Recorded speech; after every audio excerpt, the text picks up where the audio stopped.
Bismillahirrahmanirrahim. Assalamualaikum warahmatullahi wabarakatuh. Selamat pagi Bapak Ibu, rekan guru SMKPP Negeri 1 Tegal Ampel Bondowoso. Yang saya hormati Ibu Kepala SMKPP Negeri 1 Tegal Ampel Bondowoso, Bapak Ibu guru, serta Nduk, matiin Nduk. Oke, bismillahirrahmanirrahim. Assalamualaikum warahmatullahi wabarakatuh. Selamat pagi Bapak Ibu guru. Alhamdulillah pada pagi hari ini kita bisa berkumpul di ruang meeting dalam sebuah kegiatan yang sangat positif yang akan memberikan dampak yang juga luar biasa untuk sekolah kita nantinya insya Allah. Yang saya hormati Ibu Kepala SMKPP Negeri 1 Tegal Ampel Bondowoso, dan yang saya banggakan rekan guru SMKPP Negeri 1 Tegal Ampel Bondowoso. Seperti yang tadi telah saya sampaikan bahwasanya pada hari ini kita akan mengikuti kegiatan diseminasi budaya positif dari beberapa rekan kita yang saat ini sedang mengikuti kegiatan pendidikan guru penggerak. Ada beberapa agenda kegiatan pada pagi hari ini. Yang pertama adalah pembukaan, kemudian nanti dilanjutkan sambutan dari Ibu Kepala Sekolah, kemudian pemaparan diseminasi budaya positif dari 3 orang calon guru penggerak sekolah kita, dan yang terakhir adalah penutupan. Untuk membuka kegiatan diskusi dan juga diseminasi kita pada pagi hari ini, mari kita buka kegiatan ini dengan membaca hamdalah. Basmalah. Bismillahirrahmanirrahim. Selanjutnya adalah mari kita berdiri untuk menyanyikan lagu Indonesia Raya.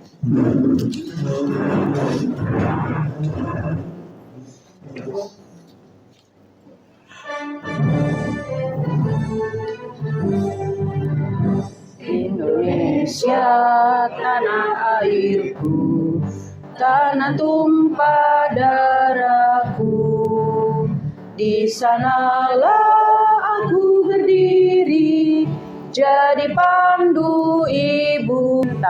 Indonesia Raya, merdeka, merdeka, hiduplah Indonesia Raya. Dipersilakan duduk kembali.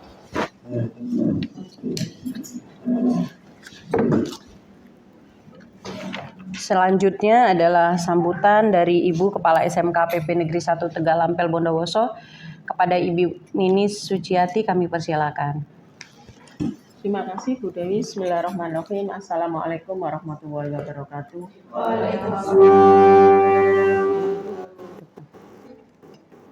Yang saya hormati Bapak Ibu semua, alhamdulillah pada pagi hari ini kita masih diberi kesehatan dan kesempatan sehingga bisa melaksanakan salah satu kegiatan dari CGP, yaitu untuk diseminasi budaya positif. Seperti yang kita ketahui bersama bahwa sekolah kita sudah melaksanakan beberapa budaya positif ya, antara lain tentang kebersihan, kemudian ada kegiatan Jumat bersih di dalamnya, ada kegiatan merah biru, kemudian ada kaitannya dengan keagamaan ya, baik itu sholat duha, sholat duhur, dan sholat asar berjamaah. Ini adalah salah satu budaya positif yang diterapkan di sekolah kita. Tentu saja tujuan dari budaya positif ini adalah agar kita semua, terutama siswa-siswi kita ini mempunyai kebiasaan yang positif, kebiasaan yang baik. Tentu saja kebiasaan-kebiasaan ini diharapkan nanti bisa sebagai bekal apabila mereka nanti hidup di masyarakat. Di samping kebiasaan-kebiasaan yang sekarang harus dilaksanakan juga. Nah, untuk kegiatan diseminasi budaya positif pada pagi hari ini, monggo budaya apa yang nantinya akan diterapkan ya dari masing-masing Bapak Ibu. Ada 3 orang, baik dari Bu Jamila, Pak Pri, dan Bu Hesti, sehingga budaya-budaya positif yang akan diangkat ini paling tidak akan berdampak dalam pembelajaran. Budaya positif itu nanti ada dalam pembelajaran, misalnya disiplin. Nah, disiplin ini anak-anak semuanya ya, tidak hanya di kelas misalnya di Bujamilah aja, tapi diharapkan semuanya berbudaya disiplin tanpa paksaan, itu yang kita harapkan. Jadi kalau sudah berbudaya itu kita tidak perlu selalu mengingatkan, selalu ada punishment kalau tidak melaksanakan disiplin. Jadi tidak seperti itu. Jadi dengan budaya yang positif itu diharapkan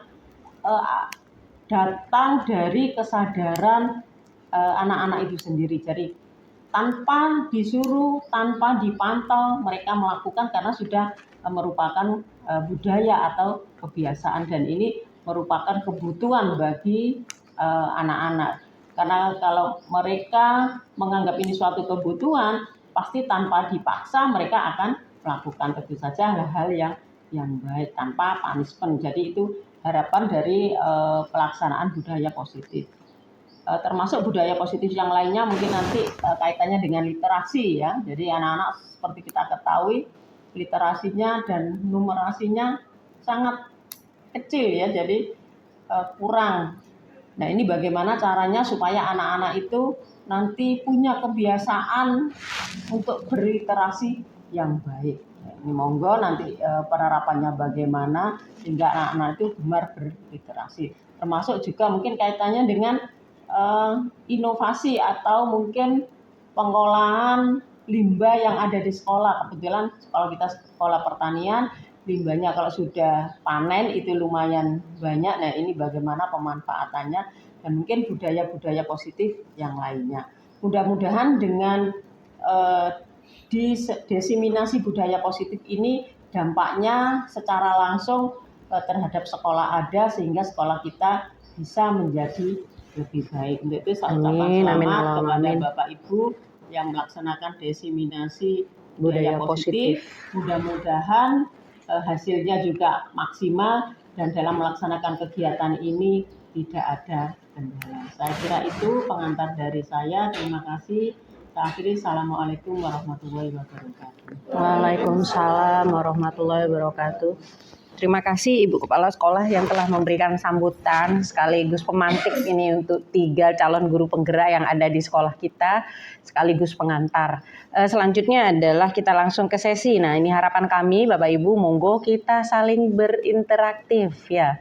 Diskusi ini jadikan adalah sebuah ajang bukan hanya penyampaian materi, tapi bagaimana implementasi nanti bisa kita laksanakan di sekolah kita, gitu Bapak Ibu. Jadi harapan kami Bapak Ibu bisa mengikuti kegiatan ini sampai dengan tuntas.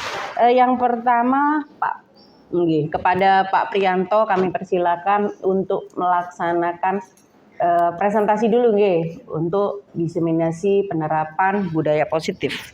Silakan Pak Pri. Terima kasih. Assalamualaikum warahmatullahi wabarakatuh. Waalaikumsalam warahmatullahi wabarakatuh. Memang saya mohon maaf saya tidak bisa berdiri Bapak Ibu karena ruangannya takut keserimpet malah nanti ini. Ada beberapa konsep dalam budaya positif. Yang pertama adalah perubahan paradigma belajar, kemudian ada disiplin positif, kemudian ada nilai-nilai kebajikan, ya kebajikan, bukan kebijakan Bapak Ibu, kebajikan. Ya ini kadang kebolak-balik biasanya. Kemudian ada kebutuhan dasar manusia, ya. Terus posisi kontrol guru, jadi ada 5 posisi kontrol guru, ada 5 kebutuhan dasar manusia, mengapa manusia itu melakukan sesuatu, termasuk murid kita. Kenapa terlambat misalnya, kenapa melanggar peraturan. Kemudian ada keyakinan kelas, Bapak Ibu. Selanjutnya adalah motivasi perilaku manusia. Dan terakhir nanti ada segitiga restitusi. Nah, ini yang paling menarik nanti. Nah, sebelum itu saya akan menyampaikan tentang perubahan paradigma belajar dan disiplin positif serta nilai-nilai kebajikan. Untuk materi selanjutnya akan oleh Bu Hesti dan Bu Jamilah. Nah, sebelum masuk ke perubahan paradigma belajar, ada sedikit ice breaking Bapak Ibu. Ini untuk menguatkan ice breaking apakah sama dengan permainan? Ternyata tidak sama. Ice breaking itu akan berbeda. Kalau permainan sekedar bermain, tapi ice breaking itu ada permainan yang bermakna Bapak Ibu. Nah, mohon untuk di awal ini berpasangan langsung berhadapan begini saja. Kemudian jadi mungkin Pak Arif dengan Bu Rini, Bu Rizky sama Pak Sony, Bu Sofi dengan siapa itu ya? Bu Nani. Oh, Mbak Mufidan tidak apa-apa jadi relawan sebentar aja untuk jadi teman Bu Sofi karena harus berpasangan. Kalau tidak berpasangan kurang tepat ice breakingnya nanti. Oh enggak ya, kurang seru. Monggo Bapak Ibu berhadapan, kemudian salah satu dari Bapak atau Ibu ini menggenggam tangannya, salah satu ya. Nah, yang satunya ini mencoba membuka. Passwordnya Bapak Ibu yang memegang sesuatu, bayangkan yang Bapak Ibu pegang itu adalah sesuatu yang sangat berharga. Bapak Ibu punya opsi mau membuka atau tidak. Kemudian lawannya yang satunya berusaha untuk membuka, entah bagaimana caranya, merayu atau halus maupun yang lain. Nah, silahkan Bapak Ibu praktekkan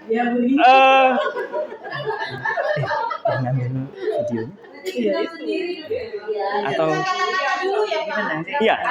Jadi bayangkan di tangan Bapak Ibu itu sesuatu yang sangat berharga, yang paling berharga menurut Bapak Ibu. Silakan. Kemudian satunya mencoba untuk membukanya. Bagaimana caranya agar bisa terbuka? Silakan Bapak Ibu praktekkan. Praktekkan Bapak Ibu.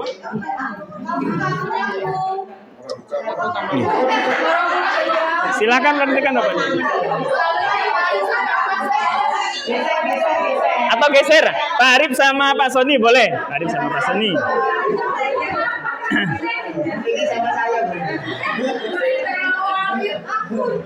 Ya, enggak apa-apa dah. Berusaha bagaimana caranya.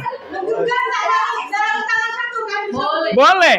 Yang penting menggenggam sesuatu yang Bapak Ibu itu sangat berharga bagi Bapak Ibu. Boleh pakai rayuan. Silakan. Iya, silakan Bapak Ibu.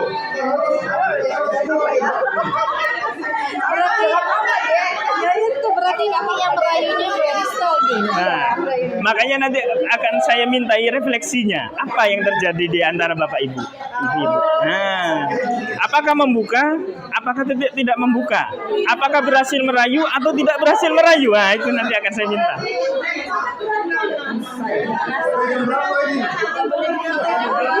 Sampai terjadi kesepakatan. sebentar aja. Boleh lihatnya.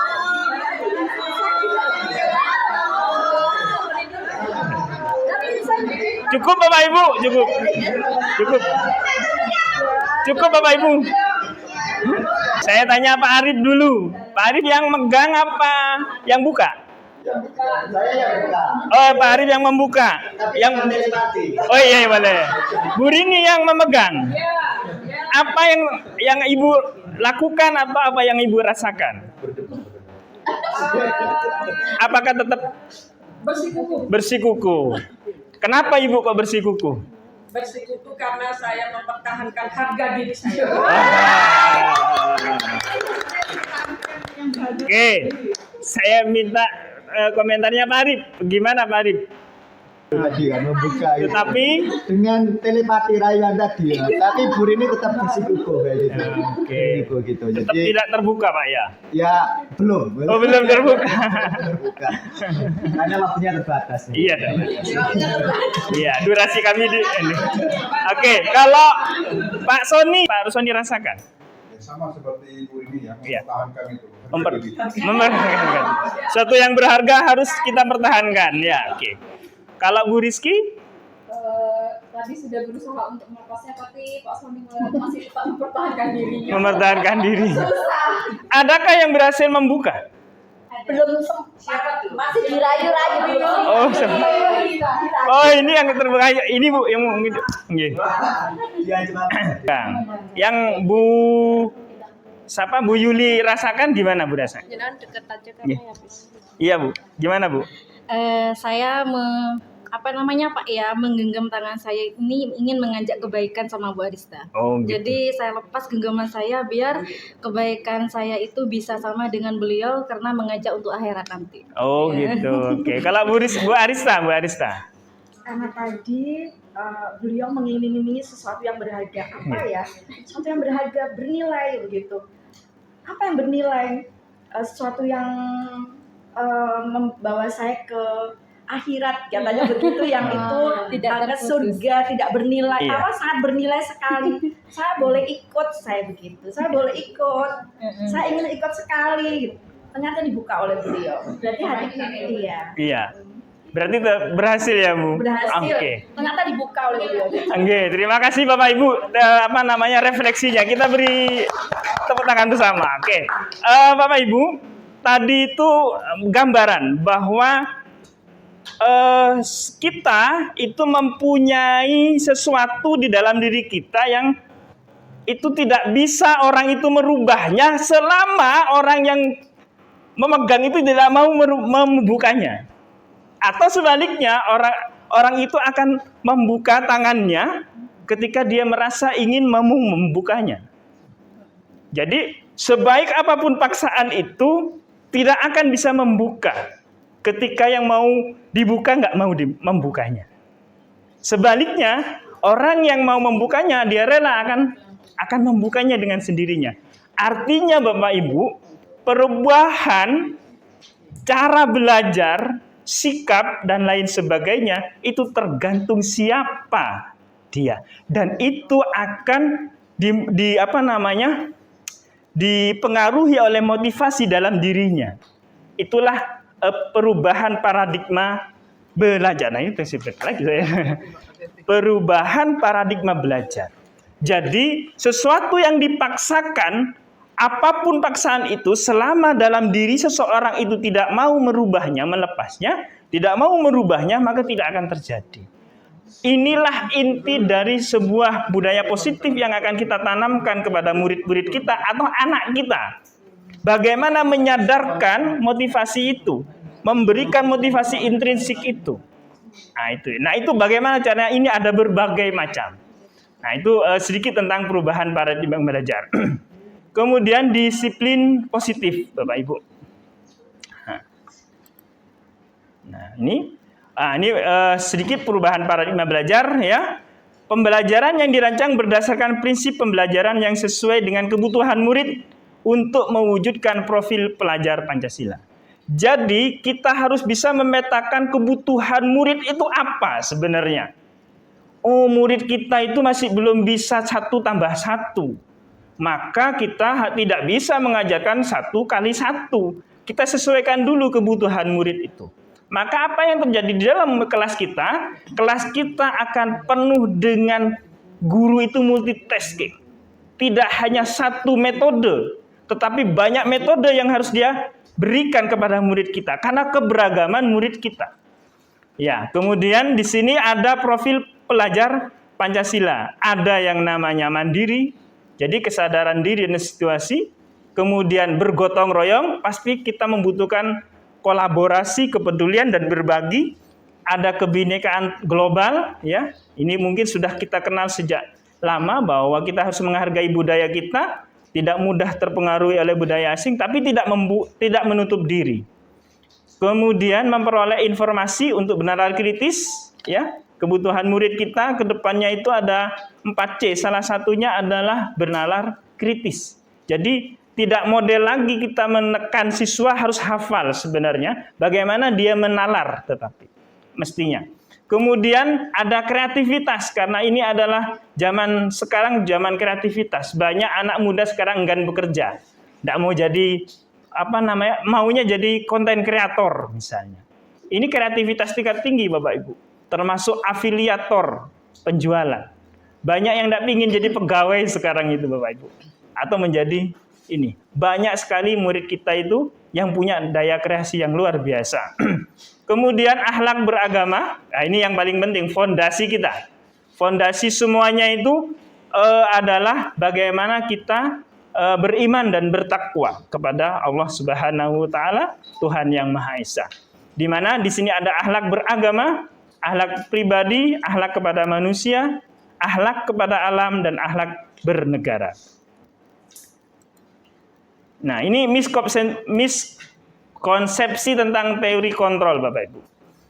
Ada ilusi guru mengontrol murid.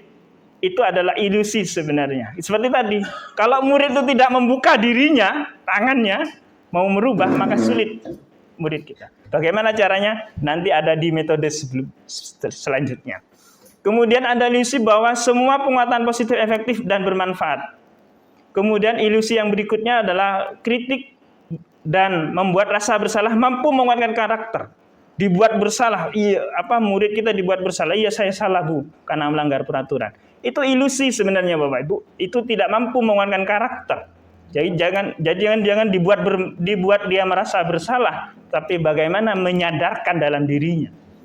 Ada ilusi bahwa orang dewasa berhak memaksa. Kita memaksa, kamu harus begini, harus begitu. Itu adalah ilusi, miskonsepsi tentang ini ya. Oh iya. Nah, ini ada merubah paradigma tadi ya, stimulus respon kepada pendekatan teori kontrol ya. Bahwa realita kebutuhan kita sama, itu menurut teori stimulus respon. Tapi menurut teori kontrol, realita atau kebutuhan kita itu berbeda. Itu sedikit Bapak Ibu. Karena kita nanti lebih banyak berinteraksi bagaimana menghasilkan output yang baik. Disiplin positif, disiplina itu berasal dari kata disiplin. Disiplin itu dari disiplina, artinya belajar. Disiplin diri adalah menggali potensi dirinya menuju sebuah tujuan. Ya, disiplin berarti mereka bisa bertanggung jawab terhadap apa yang dilakukannya. Nah, jadi di sini kita membentuk manusia merdeka, murid yang merdeka. Merdeka itu apa? Merdeka itu dia sadar melakukan sesuatu. Bukan karena takut hukuman, bukan karena pingin penghargaan. Di situ Bapak Ibu. Kita bagaimana menghasilkan murid yang merdeka. Merdeka dalam arti bukan bebas dia melanggar sesuatu, tapi dia melakukan sesuatu itu berdasarkan nilai yang dia pahami dan dia yakini. Itu menjadi sebuah keyakinan kelas atau keyakinan sekolah nantinya.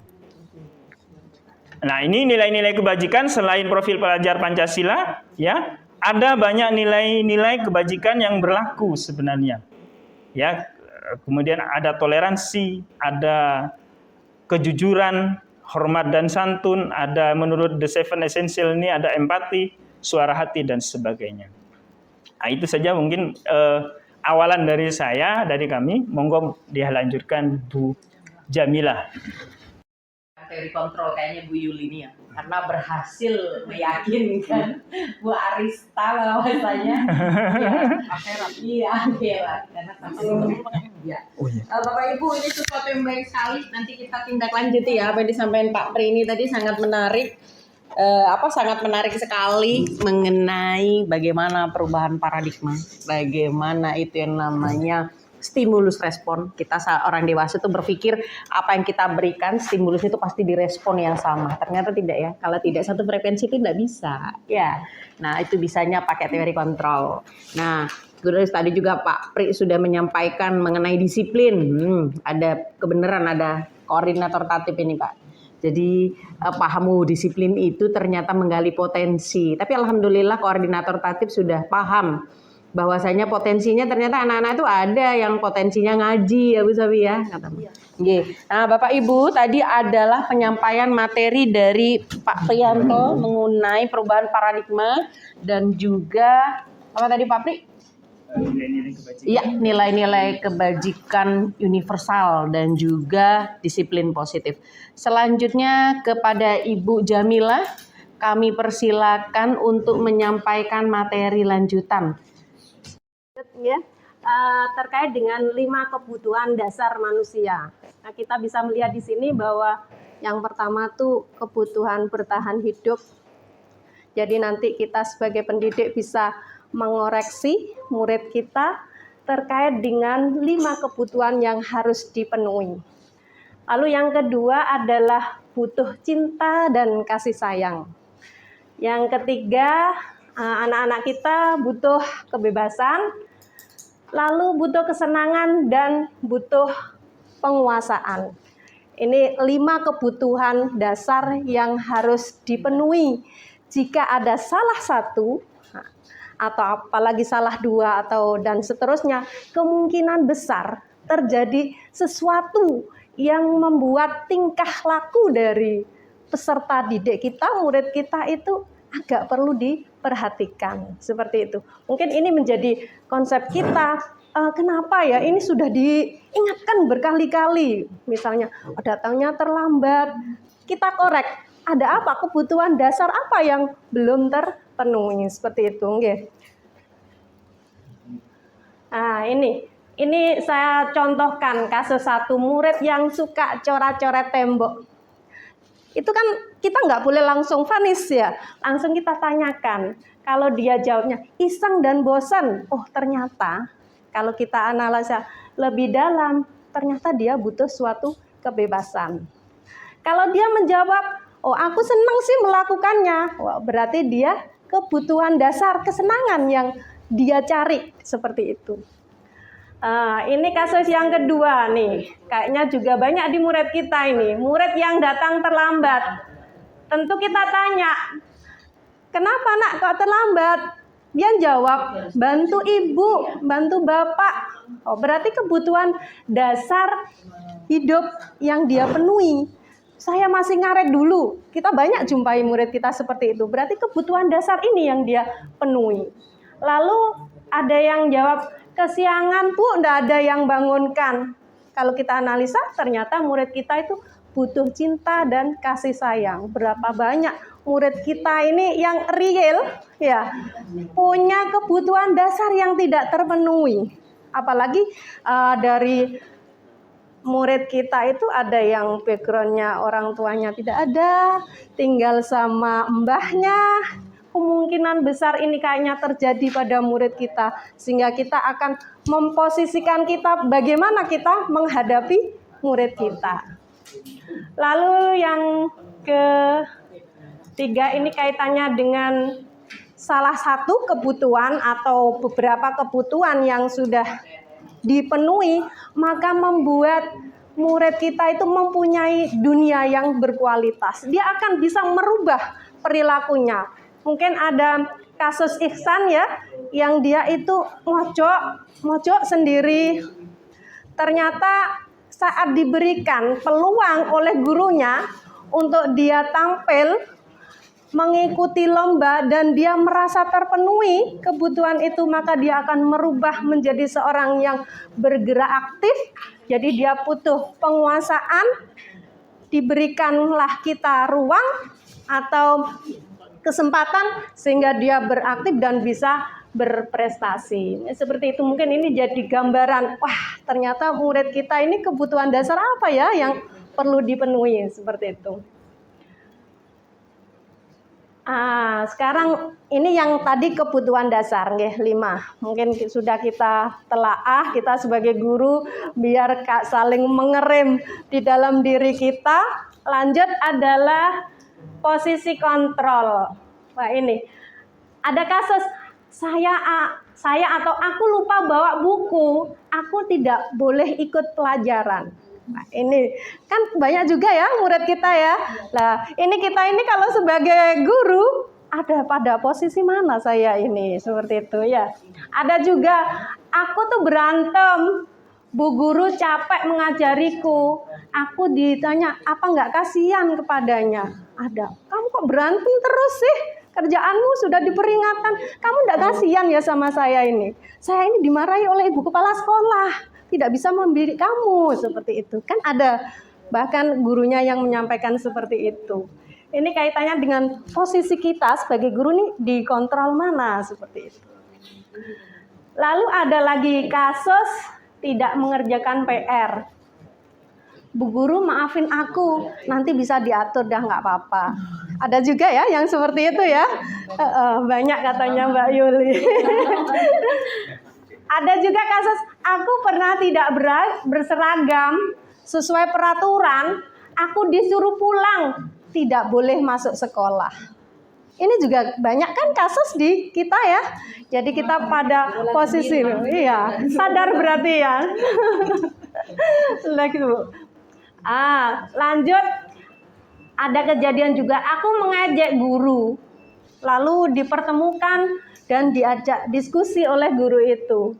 Lalu aku mengerti kesalahanku dan aku siap untuk memperbaiki dia. Ya, seperti itu. Ini kayaknya real ya. Jadi dengan informatika kemarin jadi. Iya, sering terjadi ini. Iya, ini kebetulan pas kasusnya sama ini. 5 posisi kontrol tadi ya. Yang pertama tadi ya sebagai penghukum tadi ya. Iya. Ini saling ngoreksi nih. Mana nih kita gitu. Yang kedua, pembuat rasa bersalah karena kamu nggak kasihan sama saya ta. Saya nanti dimarahin kepala sekolah. Saya dikira nggak bisa mendidik kamu. Ya.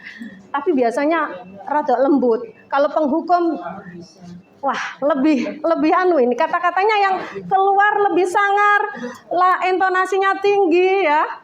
Seperti itu. Lalu sebagai teman, wah, nggak apa-apa dah, nggak ngerjain PR dah, bisa diatur nanti nilainya seperti itu ya. Lalu sebagai pemantau tadi, nggak sesuai aturan, pulang saja. Tadi kan kasus tadi seperti itu ya. Lalu sebagai manajer tadi ngecek, ditemukanlah sama gurunya bagaimana ini enaknya untuk menyelesaikan kasusnya, mencari jalan keluarnya sendiri. Mohon link Bu, link dipencet, kita lihat kasus Naren ini. Iya, ini ada yang enggak, ini nanti masih ada ini. Okay, George. This one's for the prize. Ini ya, cool, definitely nice. Restitusi adalah proses perjalanan langsung ke kasusnya Naren Bapak Ibu. Pada Di mungkin ada berapa gitu.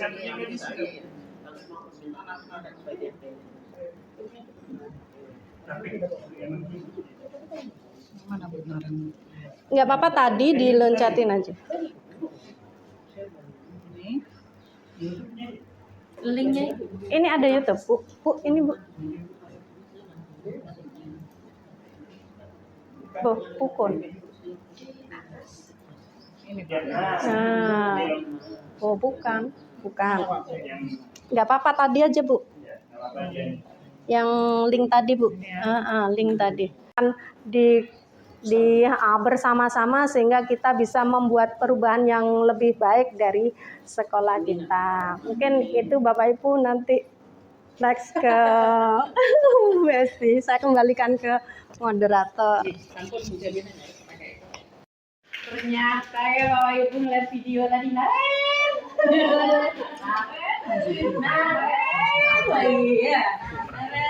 Naren, Masya Allah.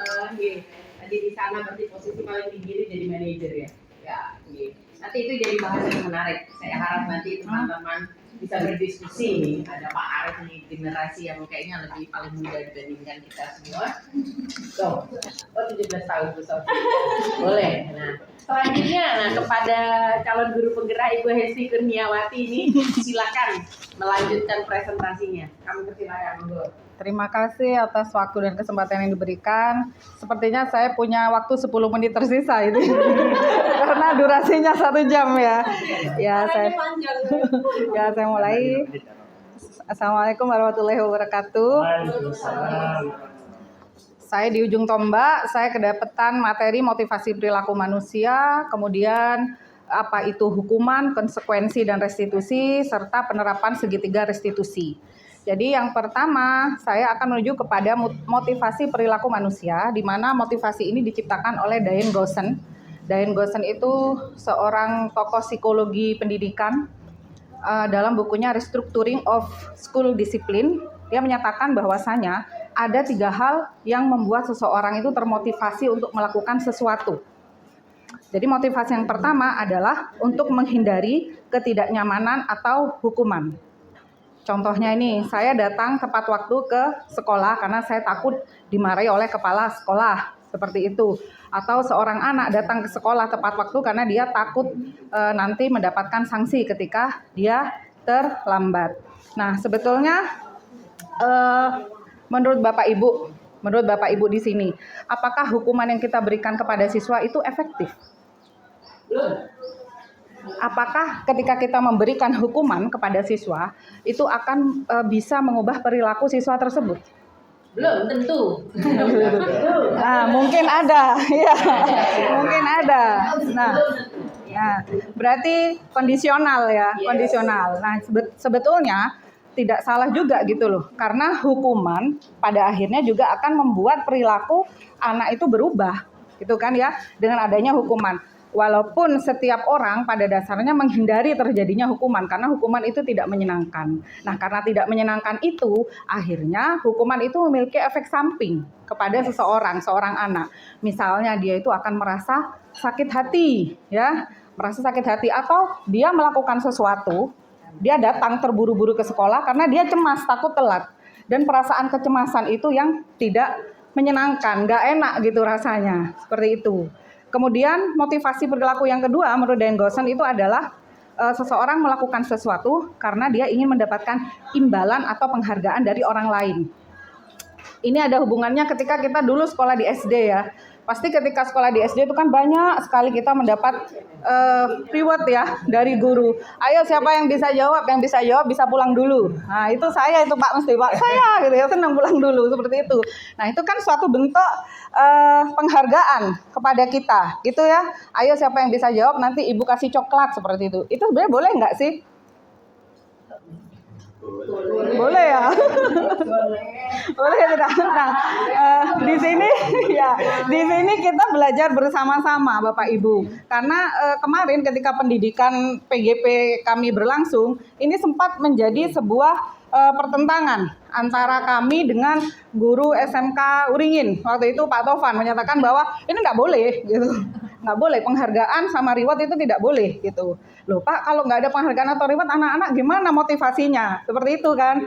Nah, akhirnya sebetulnya seperti hukuman tadi, kita bisa saja menerapkan hukuman, tapi ada efek sampingnya, anak-anak akan sakit hati. Nah, imbalan ini juga sebetulnya boleh saja kita lakukan, ya. Tapi yang perlu kita tahu bahwa dalam jangka panjang ya, bahwa penghargaan ini sesuai nggak sih sama kebutuhan murid itu? Karena adanya penghargaan atau imbalan itu memunculkan rasa kecewa nantinya pada anak. Apabila energi yang sudah dia keluarkan tidak berbalas dengan imbalan yang dia harapkan. Atau gurunya sudah janji nih, tapi ternyata janjinya tidak ditepati. Kira-kira siswanya bagaimana? Akan timbul rasa kecewa. Itu kalau kita memberikan imbalan atau penghargaan. Nah terus gimana cara kita memberikan imbalan? Misalnya siswa itu sudah belajar dengan rajin, sudah giat datang sekolah tepat waktu misalnya. Atau di pembelajaran dia sudah melaksanakan pembelajaran itu dengan baik gitu. Terus kira-kira kita harus melakukan apa coba Bapak Ibu? Kalau misalnya kita mengajar nih, ternyata siswa itu bisa mengikuti pembelajaran dengan baik ya, dari awal sampai akhir tidak membuat gaduh, kemudian melaksanakan tugas sampai selesai dan bagus hasilnya. Apa yang harus kita lakukan? Kalau kita tidak boleh memberikan penghargaan atau reward? Kita berikan ujian. Nilai tambahan. Nilai tambahan. Oh, jadi ini ya, arahnya ke nilai gitu ya. Nah, gitu. Jadi kita harus pintar-pintar ya. Kita harus pintar-pintar mengemas pujian dan penghargaan itu menjadi sebuah apresiasi namanya. Jadi apresiasi, apa bedanya? Kalau imbalan, penghargaan, pujian itu kan kita berikan di awal ya. Kita janjikan kepada anak-anak. Ayo belajar yang rajin, nanti kalau belajar rajin nilainya dikasih bagus nih sama Bu Esti, begitu ya. Nah, kalau apresiasi itu beda lagi. Apresiasi itu adalah kita memberikan penghargaan setelah anak tersebut berhasil mencapai kompetensi tertentu. Di akhir pembelajaran, tanpa kita mengiming-imingi di depan. Itu namanya apresiasi. Paham sampai sini Bapak Ibu? Ya. Nah, siapa kira-kira yang bisa memberikan perbedaan yang signifikan antara tiga teori ini? Apa sih perbedaannya? Yang pertama menghindari ketidaknyamanan. Yang kedua dia karena ingin mendapatkan imbalan. Sedangkan yang ketiga dia melakukan sesuatu karena dia itu menghargai diri sendiri ya. Kalau di poin yang kuning saya mau bahas warna saja. Kalau yang kuning ini ada faktor keterpaksaan. Artinya biar tidak biar anak ini melakukan sesuatu yang benar, andaikan tidak melakukan ada hukuman. Kemudian untuk yang penghargaan ini masih harus diiming-imingi. Mohon maaf istriku. Itu yang biru ini harus diiming-imingi. Artinya dengan berbagai motivasi biar yang bersangkutan melakukan sesuatu untuk dapat penghargaan. Sedangkan untuk yang ungu ini atas inisiatif. Saya harus dihargai. Saya harus dapat penghargaan. Artinya terlepas andaikan artinya menghargai dirinya. Kalau saya lebih suka yang ungu. Karena yang lain ya. Ungu warna janda bukan janda. Oke, kita beri aplaus. Terima kasih Bu Sofi atas jawabannya. Jadi bisa saya rangkum tadi dari jawaban Bu Sofi ya, bahwasanya motivasi yang kuning dan biru itu adalah motivasi eksternal. Jadi dia melakukan sesuatu karena tidak berasal dari dalam dirinya, begitu. Sedangkan yang warna ungu tadi, dia melakukan sesuatu karena adanya motivasi internal atau motivasi dari dalam dirinya. Ini yang tadi dijelaskan oleh Pak Pri ya. Jadi ketika nilai kebajikan seseorang itu sudah muncul dari motivasi intrinsiknya, maka yang tercipta adalah disiplin positif yang ketiga, yaitu murid-murid itu menjadi orang yang mereka inginkan dan menghargai diri sendiri dengan nilai-nilai yang mereka percaya. Kita semua setuju ya Bapak Ibu bahwasanya kita ingin supaya anak-anak kita itu mencapai disiplin positif yang ketiga ya Bapak Ibu ya, yang warna ungu ya. Setuju? Setuju. Oke. Nah, sekarang ada 3 ini. Ini kan sebuah teori ya. Ini sebuah teori. Ya, teori yang diciptakan oleh Diane Gassen gitu loh. Nah ini walaupun teori yang teoritis ya, tapi sebetulnya kita sudah pernah melaksanakan di sekolah. Apalagi yang nomor 1 dan 2 nih, ini sudah segojangan ya, gitu ya. Terus mau gimana gitu loh, muridnya mau di mana, mau katanya dilem-lem terus gitu ya. Kadang kan kita muncul kayak gitu ya. Nah yang pertama ini ada hukuman, yang kedua ada konsekuensi, dan yang ketiga itu ada restitusi. Siapa yang tahu apa perbedaannya atau pengertiannya?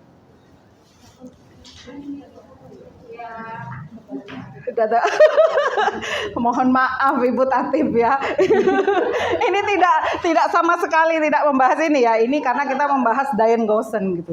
Yang saya pelajari di Guru Penggerak begitu. Ini memang PR kita bersama ya Bu ya. Bagaimana mendisiplinkan anak dengan yang ungu tadi begitu. Oke. Saya ke hukuman dulu ya. Nah, hukuman itu merupakan sesuatu yang bersifat tidak terencana atau tiba-tiba aja muncul gitu ya. Misalnya kita nih ya sudah anak ini lagi gitu ya, kan makan hati itu ya, emosi gitu. Jadi kita ini aja gitu loh, saya beri hukuman kamu seperti ini. Nah biasanya hukuman itu datangnya satu arah, tidak atas kesepakatan dari kedua belah pihak. Mbuh kamu itu setuju apa enggak ya, pokoknya lari keliling lapangan 5 kali seperti itu ya. Itu namanya hukuman. Nah, hukuman itu bisa diberikan itu baik itu berupa fisik maupun psikis ya. Sehingga hukuman itu cenderung bisa yaitu tadi menyakiti perasaan anak-anak. Ini adalah hukuman. Kemudian saya beralih pada konsekuensi. Kalau konsekuensi ini sebetulnya sama aja, ada stimulus, ada respon ya. Kita memberikan respon terhadap kesalahan yang dilakukan oleh anak. Namun pada konsekuensi itu sudah terencana gitu loh, sudah disepakati, sudah atas kesepakatan dari kedua belah pihak. Kalau kamu datang terlambat, maka kamu harus mengisi buku catatan terlambat. Saya tidak akan datang terlambat lagi sampai 100 kali misalnya. Nah, itu kan merupakan suatu kesepakatan ya. Nah, itu terbentuknya konsekuensi. Murid, tapi dengan adanya konsekuensi sebetulnya murid tetap dibuat tidak nyaman untuk jangka waktu pendek. Konsekuensi biasanya diberikan berdasarkan suatu data yang umumnya dapat diukur. Kemudian sikap guru di sini adalah bagaimana? Yaitu memonitor murid. Bagusan mana berarti, hukuman apa konsekuensi? Konsekuensi. Masih lebih bagus konsekuensi ya. Jadi kalau saya ini contohnya penerapannya. Kalau anak berbuat kalau kita melakukan konsekuensi, anak itu biasanya dari lahan ya. Dari lahan itu kan datang biasanya dengan kaki penuh lumpur ya. Nah, ketika anak itu masuk ke dalam kelas, kira-kira kalau kita menghukum anak itu gimana? Kamu lagi, gini aja terus kamu itu ya. Gitu sampai capek teman-temannya bersihkan kelas gitu ya. Terus kalau misalnya kita melakukan konsekuensi itu gimana? Kasusnya Amili. Ya, masih utang 2 konsekuensi. Itu. Iya. Kalau konsekuensi ketika kamu datang ke dalam kelas dengan kakimu belepotan seperti itu dan membuat kotor kelas, ya konsekuensinya kamu harus membersihkan lagi. Harus kamu sapu, harus kamu pel. Bener nggak kayak gitu? Ya bener juga ya. Terus yang salah gimana? Ya kita belajar di sini ya, mana yang benar, mana yang salah. Nanti kita bicarakan lagi di sini. Nah, di sini contohnya hukuman atau konsekuensi. Coba Bapak Ibu, saya punya 10 kasus di sini. Ya. Kasus yang pertama, kita bedakan apakah ini termasuk hukuman atau termasuk konsekuensi. Yang pertama, siswa terlambat hadir di pembelajaran ya di sekolah 15 menit. Kemudian dia diminta untuk tinggal 15 menit sesudah kelas usai untuk membahas ketertinggalan pembelajaran. Kira-kira ini hukuman atau konsekuensi? Konsekuensi. Kenapa konsekuensi? Harus ada monitor guru. Ya, dan masih betul. Karena ada ketertinggalan pembelajaran. Jadi ada korelasi. Ada korelasi antara kesalahan dengan hukuman dengan sanksi yang diberikan, konsekuensi yang diberikan. Betul. Nyambung berarti. Nomor 2, murid diminta untuk push up 15 kali karena tidak menggunakan masker di sekolah. Nggak ada hubungannya ya, masker dengan push up begitu. Yang ketiga, menggantikan kertas tugas teman yang telah dicoret-coret. Konsekuensi. Mencatat 100 kali tadi? Hukuman. Nah, masalahnya di sini mencatat 100 kali di dalam buku kalimat. Jadi kita sudah menyepakati bahwa ada buku kalimat. Jadi masing-masing anak kan sudah punya buku kalimat di situ. Sudah ada kesepakatan. Ya, jadi dia menulis saya tidak akan terlambat lagi karena terlambat datang di sekolah. Berarti itu sebuah konsekuensi. Terus yang kelima, lari mengelilingi lapangan basket 2 kali karena terlambat hadir di sekolah. Hukuman. Nah, Kalau pelajaran PJOK bisa jadi. Tergantungnya begini. Tergantungnya misalnya saya di sini menulis lari mengelilingi lapangan basket 2 kali karena terlambat hadir di pelajaran PJOK. Itu sebuah konsekuensi. Tapi kalau telat dengan lari itu tidak. Kalau seandainya ada anak terlambat kemudian mau nggak olahraga dulu sebelum masuk kelas karena sudah terlambat 15 menit. Sekarang kan masalahnya jam pertama itu pelajaran apa gitu. Kira-kira guru yang bersangkutan di kelas itu keberatan atau tidak ketika anak itu tidak hadir tapi dia lari di kelas. Ini pengalaman, saya pengalaman dulu SMA Bu. Saya telat pelajaran kimia. Akhirnya oleh guru piket saya disuruh tinggal nih di luar kelas, nggak boleh ngikut 1 jam pelajaran. Akhirnya ketika keluar kelas gurunya itu gini, loh kenapa kamu ada di sini? Saya mendapatkan hukuman Bu karena gini. Nggak usah, lain kali nggak gitu, masuk aja. Ini posisi sebagai teman ya Pak gurunya. Jadi masuk saja. Kamu kan ketinggalan pelajaran saya kalau kayak gitu. Begitu. Jadi cukup mengisi buku terlambat gitu. Ngisi buku terlambat aja, tapi kamu masuk begitu. Enggak, kapok Pak. Kapok ya. Kalau sekolah kita kan tidak seperti itu. Ya. Kita sudah kesepakatan di awal, kan kesepakatannya masuk kesepakatan di awal. Kemudian anak-anak tidak disuruh untuk lari. Anak yang terlambat itu diminta untuk membersihkan lingkungan. Nah itu bagaimana? Itu bukan Tapi menurut teori bahwasanya itu tetap masuk hukuman Bu, itu bukan konsekuensi. Kalimatnya itu konsekuensi, tapi berdasarkan teorinya itu adalah hukuman Bu, karena tidak ada relevansi antara datang terlambat. Kan dia datang terlambat nih, harusnya dia tetap mendapatkan haknya untuk mendapatkan pelajaran jam pertama. Tapi kita malah menghukum dia untuk membersihkan kamar mandi. Ini kan rugi ya Pak ya, anak itu juga rugi tidak mengikuti pelajaran. Nah ini suatu hukuman Bu. Mungkin kalimat aja kita menyebutnya konsekuensi, tapi itu sebetulnya adalah hukuman. Dan ini yang perlu kita bahas lebih lanjut ya Bu Dewi, dan memerlukan waktu yang lama sekali menurut saya ya untuk menciptakan sebuah kesepakatan seperti itu. Gitu. Iya. Rasanya kalau kayak gini nih kita nih benar-benar jadi guru yang super sabar ya Pak ya. Pahalanya banyak gitu ya kalau nurutin yang dasar. Iya. Nah, ini selanjutnya yang nomor 6. Nah, ini membersihkan WC sekolah karena mematahkan pensil kawannya. Hukuman ya. Oke. Murid diminta bertelanjang kaki sepanjang hari karena tidak menggunakan sepatu warna hitam sesuai peraturan sekolah. Berarti sudah ada peraturan sekolah. Iya, konsekuensi ya, karena sudah ada peraturan sekolah.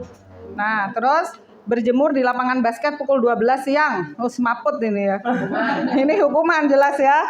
Karena menimbulkan rasa sakit ini ya. Kemudian membersihkan tumpahan air di meja tulis karena tersenggol pada saat belajar. Sama dengan lumpur yang ke kelas tadi ya. Kamu menumpahkan air ya, kamu harus bersihkan tumpahannya, begitu ya. Kemudian berdiri di depan kelas sambil mengangkat kaki satu karena tidak bisa menjawab pertanyaan. Ini menyakitkan ini ya. Ini menyakitkan dan memalukan. Malu muridnya ya di depan teman-temannya. Guru kolonial. Iya, bukan saya, Pak. Nah, apa itu, Bu? Ini kalau di mata saya sudah kesepakatan sama anak, tidak ada anak yang terlambat lebih dari 15 menit. Saya suruh menyanyikan lagu wajib. Nah, itu konsekuensi ya. Relevan. Tapi kendalanya kadang kalau temannya terlambat ini nggak hafal, itu membuat rame satu kelas bingung saya. Akhirnya agak molor pelajaran saya. Itu konsekuensi, itu sebenarnya konsekuensi yang menyakitkan. Nah, itu Bu Nani, itu merupakan sebuah konsekuensi yang akhirnya bisa menjadi hukuman Bu Nani. Karena kan anak itu malu ya ketika diajak oleh teman sekelasnya. Sebetulnya itu konsekuensi gitu loh. Tapi karena anak itu nggak hafal Pancasila, nggak bisa bernyanyi lagu nasional ya atau Indonesia Raya, akhirnya dia malu kan ketika ditertawakan oleh teman sekelasnya. Itu konsekuensi berkedok hukuman atau terbalik Pak ya? Posisi kontrol kita harus. Ya, gitu. Kemudian ini yang terakhir adalah tentang restitusi ya. Nah, restitusi. Restitusi itu apa sih? Restitusi adalah proses menciptakan kondisi bagi murid untuk memperbaiki kesalahan mereka. Ini perlu kita pentelengin lagi ya Bu, karena ini yang disarankan. Ketika siswa melakukan kesalahan, kita tidak disarankan melakukan hukuman atau konsekuensi, tapi ini yang paling disarankan yaitu restitusi. Nah, ketika anak melakukan kesalahan ya, bagaimana cara kita menciptakan kondisi yang bagi murid untuk memperbaiki kesalahan mereka, dan ketika mereka kembali ke temannya, ke kelompok mereka itu sudah memiliki karakter yang lebih kuat. Karakter yang diharapkan di sini adalah karakter yang berasal dari motivasi intrinsiknya.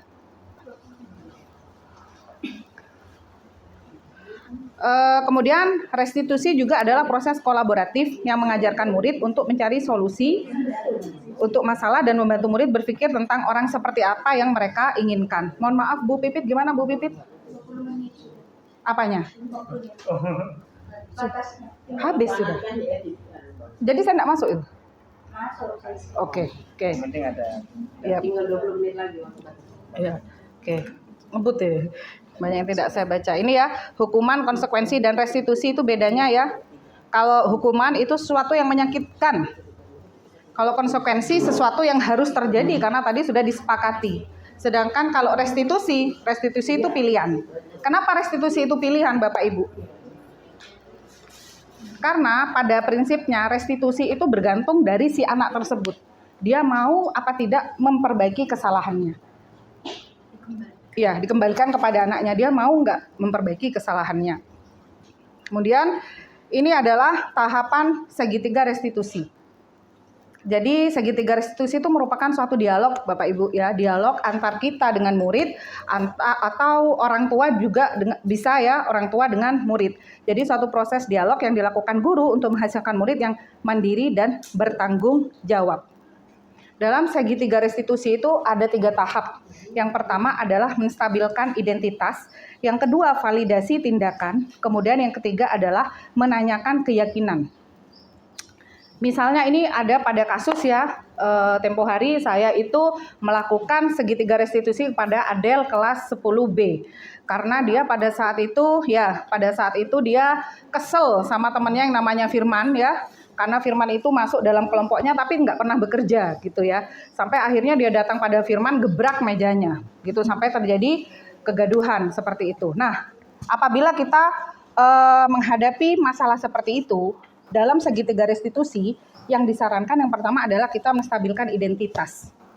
Menstabilkan identitas artinya kita itu menggeser dari identitas siswa yang gagal menjadi identitas siswa yang sukses. Apa identitas yang gagal itu? Ya identitas gagal itu ketika mereka melakukan sesuatu yang salah ya Pak ya. Misalnya tidak sesuai dengan keyakinan kelasnya. Dia marah-marah, dia menggebrak meja, itu kan sesuatu yang salah, identitas yang gagal. Jadi kita menggeser dulu nih. Dengan cara apa? Dengan cara kita menghargai mereka. Menghargai mereka, kita dengarkan. Kenapa kamu melakukan itu? Oh saya kesel Bu, soalnya Firman itu ini tidak pernah kerja dalam kelompok. Nah kita stabilkan dulu. Iya sih, wajar saja kamu kesel. Seandainya ibu jadi kamu, ibu juga kesel sih. Seperti itu. Kita stabilkan dulu, sabarkan dulu gitu ya. Nah, yang kedua kita adalah memvalidasi tindakannya. Validasi tindakannya, jadi kita tanya, validasi tindakan ini kan artinya menyadarkan dia gitu. Hal itu, menurut itu benar atau salah, seperti itu ya. Kemudian, tapi ibu masih menghargai kamu karena kamu tidak melakukan hal yang lebih daripada itu. Kamu hanya menggebrak mejanya saja dan tidak terjadi hal yang lebih dari itu. Itu merupakan validasi tindakannya. Kemudian, ketika kita berada pada tahap menanyakan keyakinan, berarti di sini kita sudah mulai untuk memunculkan motivasi intrinsiknya. Karena pada dasarnya semua orang itu pasti memiliki motivasi dari dalam dirinya untuk melakukan sesuatu, disadari atau tidak gitu ya. Nah kita munculkan motivasi intrinsik anak itu gitu. Jadi kita rubah itu tadi ya, kita rubah dari menstabilkan identitas, validasi tindakan. Nah anaknya ini sudah stabil kan ya.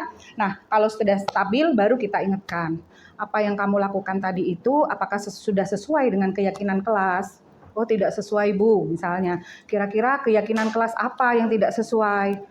Saya tidak sabar Bu dalam menghadapi teman saya. Jadi saya harus lebih sabar lagi Bu, dan saya harus menghormati teman saya, begitu ya.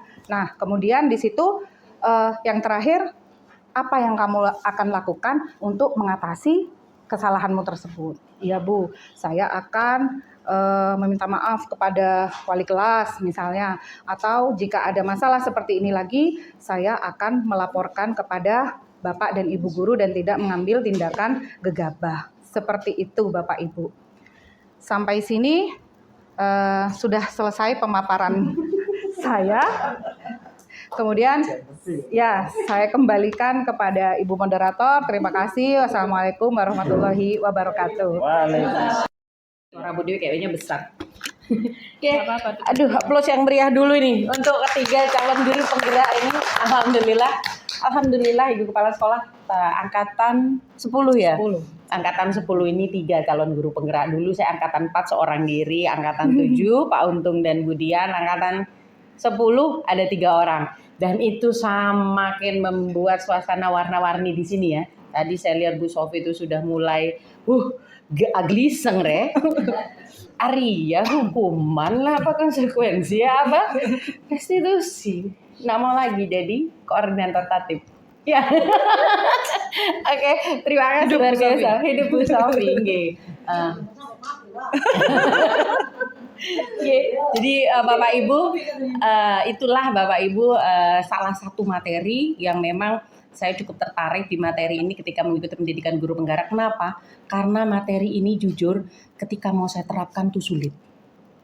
Tantangannya itu besar. Kenapa Bapak Ibu? Karena kita mencoba melengkapi, packaging siswa itu mulai dari kebutuhannya loh.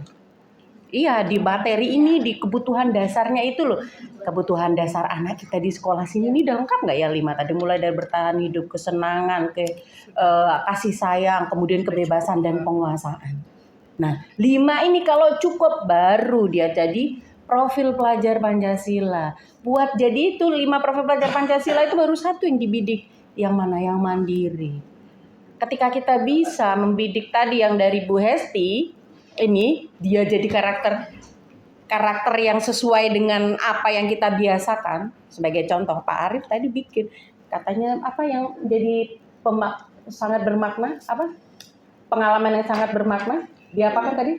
Di kaki diangkat. Oh iya. Kakinya diangkat 1 tadi. Iya, kakinya diangkat 1 itu ternyata mengena di kepalanya Pak Arief sampai sekarang. Dan menurut Pak Arief, Bukan saya. bukan Pak Arief.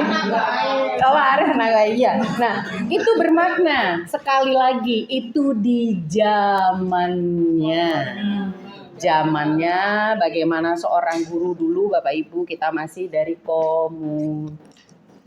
kolonial penjajahan. Kemudian kita beralih lagi bagaimana paradigma guru itu dirubah sistem orde baru. Kemudian berubah lagi ya orde lama. Jadi dari kolonial, orde lama, reformasi, orde baru, dan sekarang kurikulum merdeka ya. Nah itu Bapak Ibu betul-betul, tapi ketika ini dijalankan insya Allah generasi emas 2045 yang berkarakter 4C, kata Pak Pri tadi ada kata kunci 4C, itu insya Allah bisa jalan. Amin. Nah amin. Selanjutnya saya masih ada sesi diskusi ya Pak Pri ya. Nah, diskusi monggo kami buka 2 dulu. Insya Allah tadi katanya udah 20 menit lagi, takut nggak muat. Silakan. Monggo Bapak Ibu. Bu Yuli, yuk.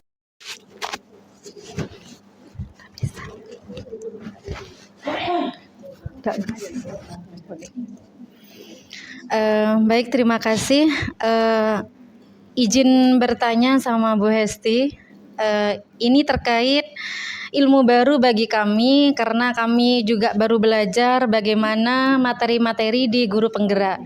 Jadi dengan materi-materi yang disampaikan oleh Pak Priyanto, Bu Jamila dan juga Bu Hesti sangat menjadi materi baru bagi kami agar kami itu kedepannya bisa mempelajari tentang teori-teori yang disampaikan. Nah, kami Mbak sebagai guru pendidik, salah satu kompetensi guru itu kan memiliki kompetensi profesional. Guru harus menguasai materi bahan ajar yang disampaikan oleh peserta didik.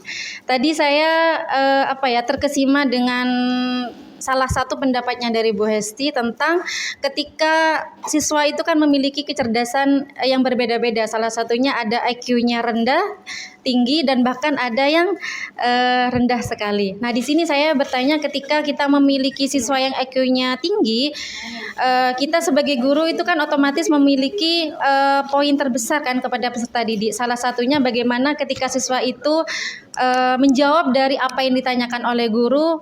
Dari berbagai materi kan tentunya guru itu memberikan poin yang sangat plus kan, salah satunya dengan nilai tambahan atau memberikan berupa snack-snack yang bisa menimbulkan terhadap siswa itu menyemangati motivasi belajarnya. Dan ada juga yang tadi Mbak Esti sampaikan, ada di SMK Wringin malah menyampaikan bahwasanya di sana itu bahwa penghargaan seperti kayak memberikan suatu barang itu kadang tidak boleh karena menimbulkan kekecewaan terhadap siswa lain karena mereka itu merasa, wah kok saya tidak bisa seperti dia ya, padahal saya di sini kan bisa mampu, kenapa cuma dia yang dikasihkan sementara saya juga berhak. Nah, di sana kan menimbulkan suatu ketidaknyamanan terhadap diri siswa. Nah, poin yang terbesar yang saya ingin tanyakan sama Besti di sini, bagaimana konsep atau cara memberikan pujian dan penghargaan kepada siswa agar siswa itu tidak menimbulkan suatu kekecewaan di siswa yang lain. Itu saja dari saya, Besti. Terima kasih. Assalamualaikum warahmatullahi wabarakatuh. Waalaikumsalam warahmatullahi wabarakatuh. Ini saramoniknya tuker-tukeran. 2 dulu ya, 1 lagi ya, nanti asa karena kondisi real dan insya Allah cukup berkeringat kalau kita mau mengerjakan, tapi pahala. Yang pertama Bu Yuli ditujukan khusus ini Bu Hesti. Bagaimana seandainya bagi siswa yang memang berhak mendapatkan penghargaan, bercara untuk memberikan penghargaan dan tidak menimbulkan kecemburuan kepada yang lainnya. Monggo Bu Hesti, silakan langsung dijawab. Ya, baik. Terima kasih Bu Yuli atas pertanyaannya. Tadi yang saya tangkap dari Bu Yuli ya, bagaimana cara kita gini, di dalam kelas itu kan ada siswa yang memiliki kemampuan yang berbeda-beda ya, dari kemampuan kognitifnya yang level tinggi sampai rendah begitu.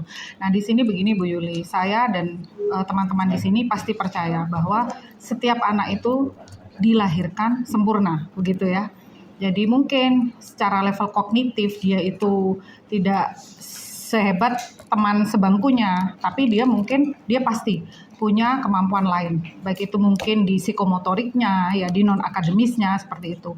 Jadi tugas kita adalah apapun kondisinya ya, kondisi siswa kita, maka kita tuh harus mampu menjadi fasilitator untuk mengantarkan mereka menjadi pembelajar yang sukses begitu ya, seperti itu. Nah, terus kalau ada siswa itu yang memang dia pantas mendapatkan sebuah reward ya, apa yang harus kita lakukan? Nah, kalau kita memberikan reward ya, bagaimana teman-teman yang lain iri atau tidak, begitu ya. Nah, sesuai dengan teori yang saya sampaikan tadi, bahwasanya kita sebagai guru harus bijaksana untuk membedakan apakah ini penghargaan atau reward, ataukah ini sebuah apresiasi. Jadi kita diharapkan ya, sebagai posisi manajer nih, kita diharapkan sudah beralih pandangan, bahwasanya kita penting memberikan apresiasi, di mana apresiasi itu boleh kita lakukan ya atas sebuah pencapaian yang sudah dilakukan oleh murid. Ingat ya, jadi pencapaian yang sudah mereka capai. Jadi pemberiannya itu di akhir. Jadi kalau dia sudah sukses nih, dia sudah bisa apa yang dia kerjakan sudah bagus, kita baru memberikan apresiasi. Kira-kira kalau seperti itu saya rasa iya, saya rasa di akhir maksudnya setelah siswa itu melakukan sebuah hal yang keberhasilan, hal yang istimewa dari dalam dirinya, baru kita melakukan apresiasi. Dan saya rasa langsung ditampakkan seketika itu ya Mbak. boleh, tapi bukan akhirnya artinya di akhir pembelajaran begitu ya. Akhir sekali ketika kita mau menyelesaikan, mau wassalamualaikum, kita baru begitu ya.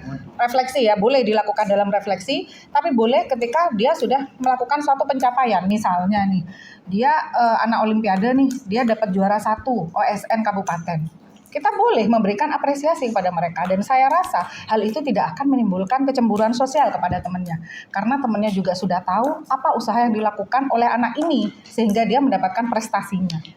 Tidak ujuk-ujuk ya, ada guru yang kamu larinya tuh nggak bener, ini loh lihat temanmu ini loh, kalau lari lihat, besok kamu kalau lomba lihat temanmu ini gitu. Ternyata apa yang terjadi ketika lomba, teman yang dibangga-banggakan itu loh malah gak menang. Ada kasus seperti itu, malah yang disepelekan sama gurunya dia yang menang gitu. Entah gurunya itu bukan menyepelekan ya, mungkin caranya memotivasi seperti itu dengan membandingkan. Ternyata yang dibandingkan itu malah gak menang ya, yang anak ini malah justru menjadi juaranya. Nah itu gak boleh. Nah tapi kalau dia sudah menang nih Bu Yuli ya, sudah mendapatkan prestasinya, wah bagus kamu, tingkatkan ya. Terima kasih kamu sudah membanggakan nama sekolah. Itu boleh kita lakukan sebagai suatu bentuk apresiasi. Seperti itu Bu Yuli. Bagaimana Bu Yuli? Sudah puas Wil. Saya tambahin Bu Yuli. Ini alumni GP juga ya, udah lama kan. Jadi seperti ini Bapak Ibu. Ini kita sharing ya. Saya diajarin Bu Ani 4P itu, apa yang kita lihat, apa yang kita rasakan, apa yang kita pelajari. Ini mungkin ya, bantuan itu sebenarnya. Nah itu jadi peristiwa apa yang kita dapatkan hari ini, lalu bagaimana perasaannya, monggo diceritakan. Kemudian pembelajarannya apa sih yang didapatkan dari kegiatan diseminasi budaya positif ini, dan yang terakhir apa sih yang mau saya lakukan ke depan. Monggo, siapa yang bersedia? Pak Arif, yang muda. Please welcome. Silakan, please welcome. Monggo. Guru milenial ini.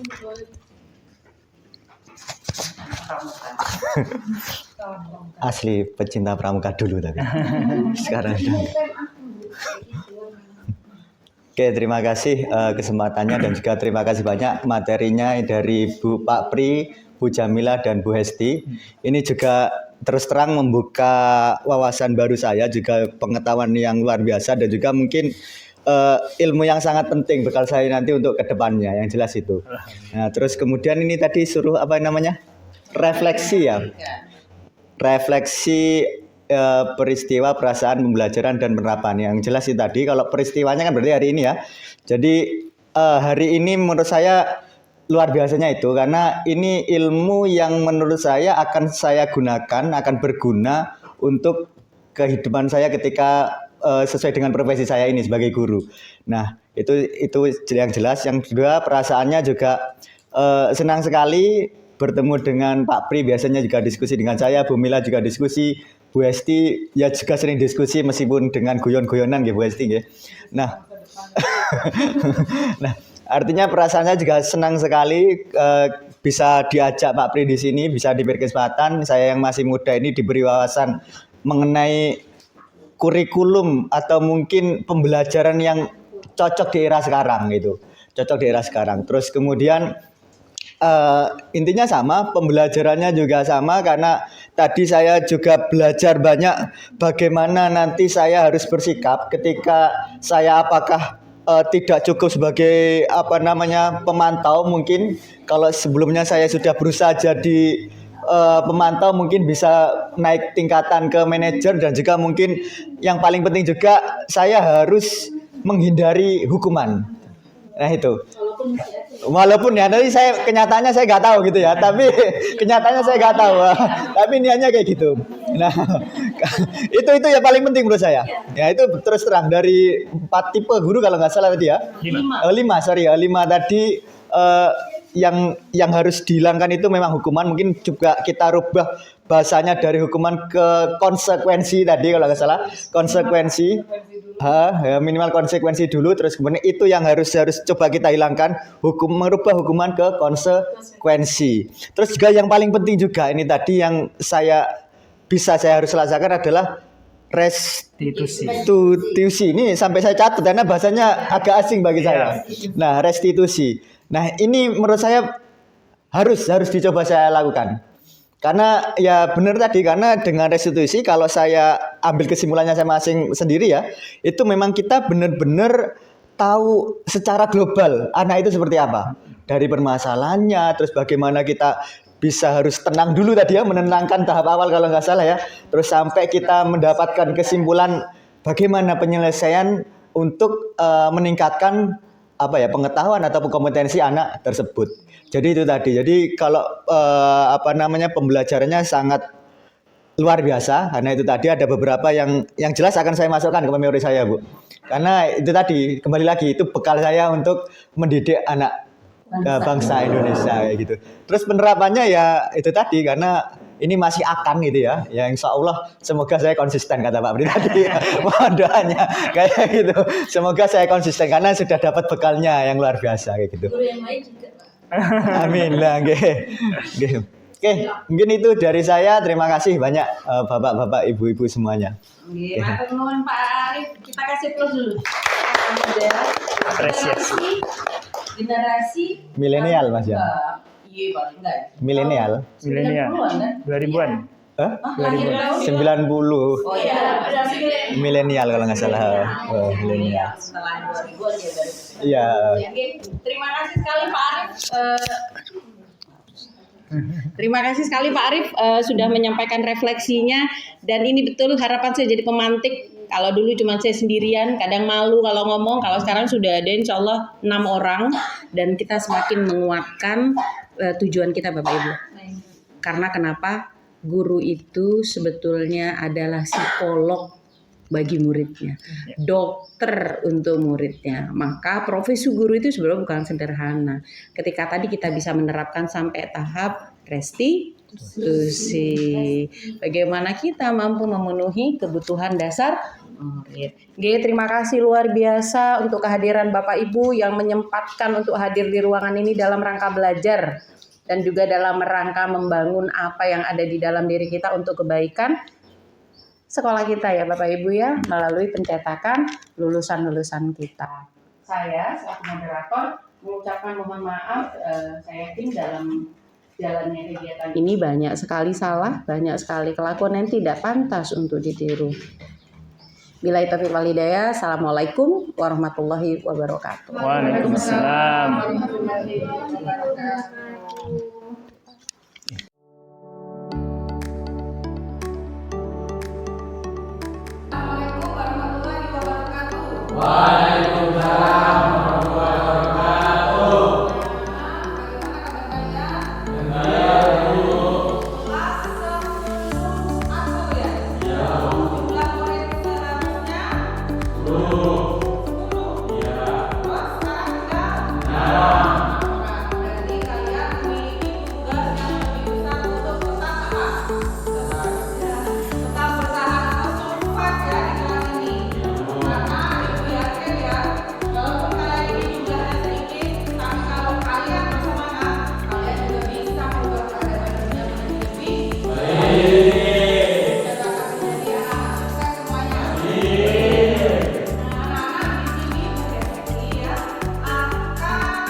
Silakan ditulis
Rajin sekolah dan rajin belajar, kira-kira maknanya sama atau tidak? Sama ya? Jadi kita pilih yang mana? Rajin sekolah atau rajin belajar? Rajin belajar ya. Oke, rajin belajar. Kemudian saling menghargai, betul? Saling menghargai ya. Ya, kemudian rajin belajar sama ya ini ya. Kemudian saling menghargai sama belajar bersyukur. Nah, ini bersyukur, betul ya? Atau kita ubah menjadi selalu bersyukur ya. Ya, kemudian menjaga kebersihan, betul? Menjaga kebersihan. Disiplin waktu. Betul ya? Nah, terus melaksanakan sholat berjamaah. Ada lagi yang mau ditambahkan? Ada menurut Bu Hesti. Menjaga kerapian. Setuju apa enggak? Berarti kalau ada keyakinan kelas menjaga kerapian, itu baju-baju harusnya gimana kan? Yang rapi, terus memakai sabun. Ya, apa barusan yang terakhir? Jadi saya bacakan lagi ya. Yang pertama mengucapkan salam. Yang kedua rajin belajar. Ketiga saling menghargai. Keempat selalu bersyukur. Kelima menjaga kebersihan. Keenam menjaga kerapian. Ketujuh disiplin waktu. Kedelapan melaksanakan sholat berjamaah. Jadi anak-anak di situ tadi sudah tertulis semua ada 8 keyakinan kelas. Setelah tertulis di situ apa yang harus kalian lakukan? Ya, melaksanakan ya. Jadi segala tingkah laku kalian itu harus berorientasi pada keyakinan kelas yang sudah dibuat. Jangan sampai dilanggar. Paham?